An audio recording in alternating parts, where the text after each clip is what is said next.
है, तुम जो ये कर्म कर रहे हो इसे करना बंद करो। प्रियव्रत को समझाया, प्रियव्रत मान गए। इनके वंश में आगे चल करके महाराज नाभि नाम के एक राजा हुए। इनके कोई पुत्र नहीं था। इन्होंने यज्ञ किया, भगवान प्रसन्न हुए। भगवान ने कहा मांगो, क्या मांगते हो? तो इन्होंने भगवान से कहा, हे प्रभु हमें आपके जैसा पुत्र चाहिए। भगवान ने कहा हमारे जैसे तो हम ही हैं, हमारे सिवाय संसार में और कोई नहीं है।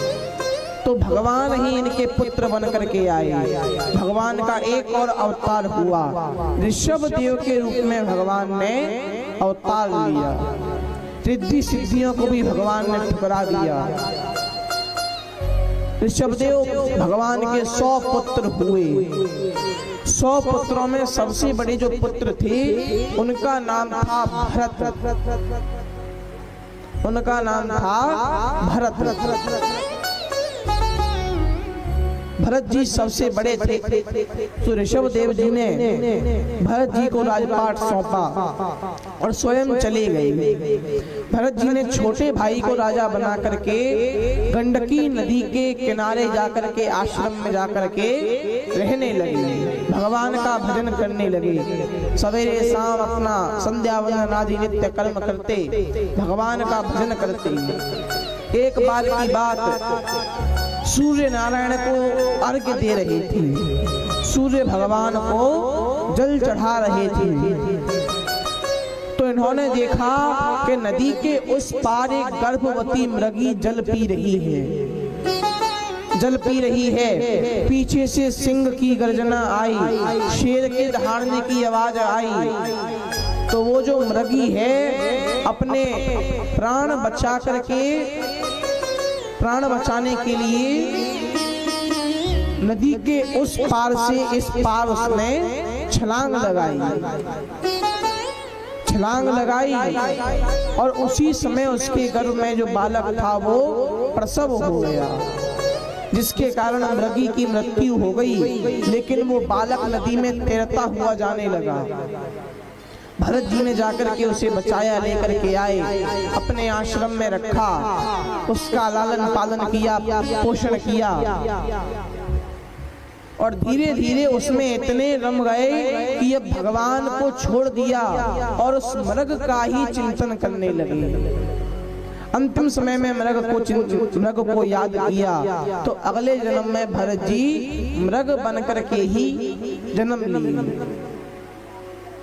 अगले जन्म में मृग बन करके आए, क्योंकि शास्त्र कहते हैं कि अंतिम समय में जिसका चिंतन करोगे अगले जन्म में वही बनोगे। भरत जी ने मृग का चिंतन किया तो भरत जी मृग बन करके आए। परंतु पूर्व जन्म की सारी घटनाएं याद रही, तो उसी स्थान पर आकर के भरत जी ने अपना वो मृग का शरीर भी त्यागा। और अब भरत जी का तीसरा जन्म हुआ ब्राह्मण परिवार में, राजा के यहाँ, राजा ब्राह्मण, उसके यहाँ भरत जी ने अपना तीसरा जन्म लिया। खूब विद्वान है, सब आता है, लेकिन ढोंग ऐसा करते हैं कि हमें कुछ नहीं आता। क्योंकि भरत जी को लगा यदि दिखाएंगे कि हमें आता है तो दुनिया वाले हमारे पीछे पड़ेंगे और हम ये नहीं चाहते। इसीलिए भरत जी पागलों जैसा व्यवहार करते हैं। नाम पड़ गया जड़ भरत। अब भाइयों ने इनकी कुटिया खेतों पर डाल दी। एक बार की बात, जड़ भरत जी अपने खेतों पर रह रहे थे। इतने में एक दिन एक घटना घटित हुई कि कुछ डाकू थे, डाकू लोग।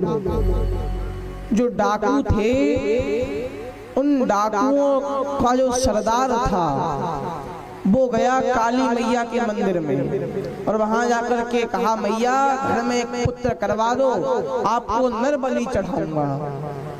मैया की कृपा से इसके घर में पुत्र हुआ। नर बलि के लिए अपने सैनिकों को भेजा, वो गए जड़ भरत जी को पकड़ करके ले आए। मंदिर में लेकर के गए, कहा प्रणाम करो। भरत जी ने प्रणाम किया तो इसने खड़ग निकाल करके गर्दन पर रख दी। और जब मैया ने ये देखा तो अपने भक्त की रक्षा के लिए भद्रकाली मैया पृथ्वी पर आई और सभी डाकुओं का संहार करके जड़ भरत जी की रक्षा की। बोलिए काली मैया की जय। ऐसी ही घटना एक बार और घटित हुई। सिंधु सौवीर देश के राजा महाराज रघुगढ़ एक बार अपनी पालकी में बैठ करके कहीं जा रहे थे। पालकी में बैठ करके जा रहे थे तो पालकी को जो चलाने वाले जो थे उनमें से एक बीमार पड़ गया। एक बीमार पड़ गया। महाराज ने कहा जाओ किसी को भी पकड़ लाओ, राज्य ही अपना है, कोई मना नहीं करेगा। तो सैनिक गए, कोई और तो मिला नहीं, भरत जी मिल गए। भरत जी को पकड़ करके ले आए, भरत जी को पालकी में लगा दिया। अब भरत जी नीचे देख देख कर चलने लगे। कोई चींटा चींटी आया तो उसके प्राण बचाने के लिए भरत जी उछल गए। अब आप विचार करो कि यदि पालकी चलाने वाला उछले तो जो पालकी में बैठा है उसका क्या होगा। राजा का सर पड़ा पालकी की छत में। अब राजा को क्रोध आया, राजा को क्रोध आया और क्रोध में जड़ भरत जी से कटु वचन कहने लगा। जब जड़ भरत जी ने सुना, विचार किया यदि हमने कुछ नहीं कहा तो ये इसी प्रकार बोलता रहेगा और नरक में जाएगा। तो जड़ भरत जी ने राजा रघुगढ़ को उपदेश किया, समझाया। तयोजितम व्यक्तम कहते हैं, हे राजन सुनो, मारना मरना जन्म लेना आदि ये जो द्वंद्व है, ये द्वंद्व शरीर में घटित होते हैं, आत्मा पर इनका कोई प्रभाव नहीं पड़ता। बड़ा सुंदर उपदेश जड़ भरत जी ने दिया और इस प्रकार से उपदेश देकर के जड़ भरत जी चले गए। इस प्रकार से सुखदेव जी कहते हैं, हे परीक्षित, मैंने तुम्हें